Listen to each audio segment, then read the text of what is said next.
முருகன் என்ற சொல்லுக்கு அழகு, இளமை, மனம் என்று பொருள். ஆன்மீக பார்வை. முருகனின் 6 முகங்கள் 5 ஐம்பூதங்களையும் நிலம், நீர், நெருப்பு, காற்று, ஆகாயம், 6வது அறிவையும் குறிக்கின்றன.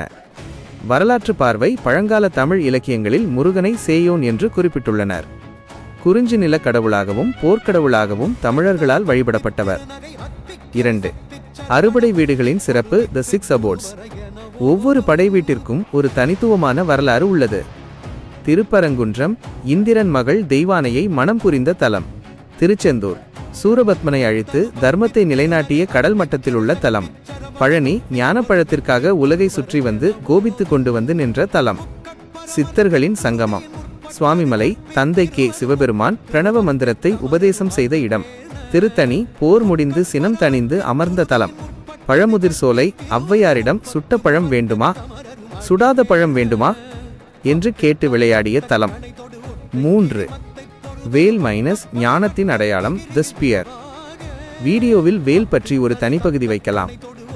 வேலின் நுனி கூர்மையாக இருப்பது போல நம் புத்தி கூர்மையாக இருக்க வேண்டும். அதன் அகலம் போல நம் அறிவு பறந்து விரிந்திருக்க வேண்டும். அதன் நீளம் போல நம் சிந்தனை ஆழமாக இருக்க வேண்டும். 4. உலகளாவிய முருகன். International presence.